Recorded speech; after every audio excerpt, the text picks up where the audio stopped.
आइए बच्चों, आज हम मूल कर्तव्य पढ़ेंगे।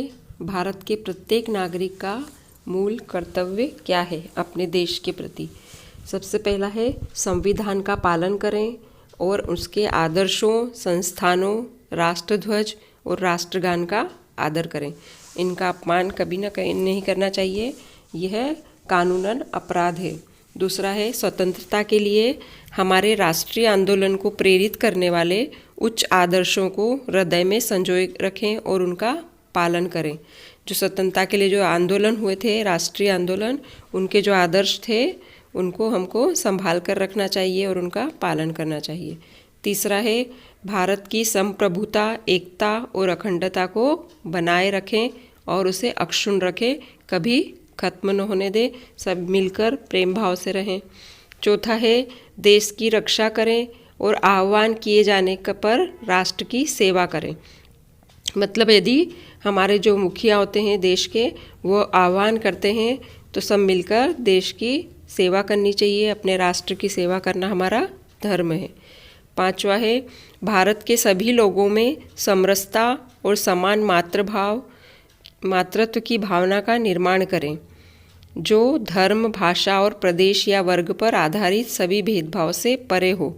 ऐसी प्रथाओं का त्याग करें जो स्त्रियों के सम्मान के विरुद्ध हो, अर्थात जिसमें स्त्रियों का अपमान होता हो, उन प्रथाओं को नहीं मानना चाहिए और सभी जाति, धर्म के, भाषा के लोगों को, सभी प्रदेश के लोगों को मिलजुल कर प्यार से रहना चाहिए। छठा है हमारी सामाजिक संस्कृति और गौरवशाली परंपरा का महत्व समझें और उसका परीक्षण करें, है ना। जो हमारे भारत की संस्कृति है उसे बहुत महत्व दें, ऐसा नहीं है कि हम इसको नहीं मानेंगे।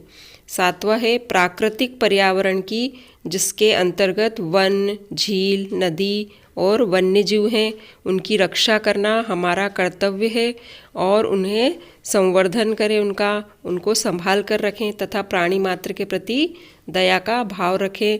किसी भी प्राणी के साथ किसी भी प्रकार का अत्याचार नहीं करना चाहिए और नदी, नाले, इनको झील, वन, इन सबको गंदा नहीं करना चाहिए।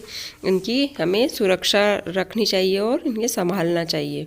आठवां है वैज्ञानिक दृष्टिकोण, मानववाद और ज्ञानार्जन का सुधार की भावना का विकास करें। नौवां है सार्वजनिक संपत्ति को सुरक्षित रखें और हिंसा से दूर रहें। जैसे जब भी कुछ होता है तो कोई बस जलाता है, कोई ट्रेन कांच तोड़ता है, कुछ ऐसे ऐसे काम करते हैं तो वो सब गलत है, वो संविधान के खिलाफ है। इससे सार्वजनिक संपत्ति क्या क्या होती है, जो भी सरकारी संपत्ति जो हम सबके लिए होती है वो सार्वजनिक संपत्ति होती है, उसमें उसको सुरक्षित और अच्छी, स्वच्छ, साफ और अच्छे से रखना हमारा कर्तव्य है और किसी भी प्रकार के लड़ाई झगड़े से हमें दूर रहना चाहिए। 10वां है व्यक्तिगत और सामूहिक गतिविधियों में सभी क्षेत्रों में उत्कर्ष की ओर बढ़ने का प्रयास करना चाहिए। मतलब सामूहिक गतिविधियाँ और इनको सबको बढ़ाना चाहिए, जिससे राष्ट्र निरंतर बढ़ते हुए प्रयत्न करे और नई उपलब्धि और ऊंचाइयों को छुए हमारा देश। 11वां है यदि माता पिता या संरक्षण है 6 वर्ष तक की आयु वाले सभी बच्चों को शिक्षा के अवसर प्रदान करें, उन्हें स्कूल भेजें और बच्चों को, ये माता पिता के कर्तव्य हैं बच्चों के लिए। ये हुए मूल कर्तव्य, जो 11 बिंदुओं में पूर्ण हुए। और जो मौलिक अधिकार हैं वो कुल 6 हैं। पहला है समानता का अधिकार। भारतीय संविधान में कानून के सामने सभी नागरिक समान हैं। धर्म, जाति, लिंग, भाषा, जन्म आदि की दृष्टि से किसी भी प्रकार का भेदभाव नहीं होता है, सभी समान होते हैं। दूसरा है स्वतंत्रता का अधिकार। भारतीय नागरिकों को भाषण देने, शांतिपूर्वक सम्मेलन करने, इच्छानुसार व्यापार व्यवसाय करने, किसी भी धर्म का पालन करने के लिए का स्वतंत्र अधिकार है। तीसरा है शोषण के विरुद्ध अधिकार।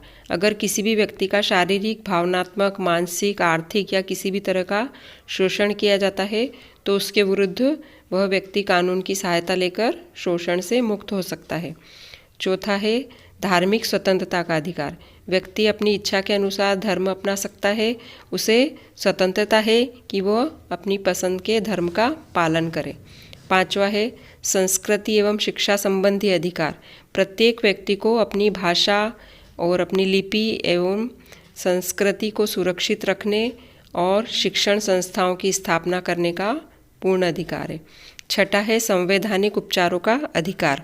यदि किसी नागरिक को किसी भी प्रकार के अधिकार का हनन होता है तो वह न्यायालय में जा सकता है, उसके लिए वह स्वतंत्र है और यह उसका अधिकार है और वह न्यायालय की सहायता से अपने अधिकारों को सुरक्षित रख सकता है और उसका लाभ उठा सकता है। ये हमारे अधिकार और कर्तव्य हुए। ये महत्वपूर्ण प्रश्न है, इसे ज़रूर याद कर लीजिए। धन्यवाद।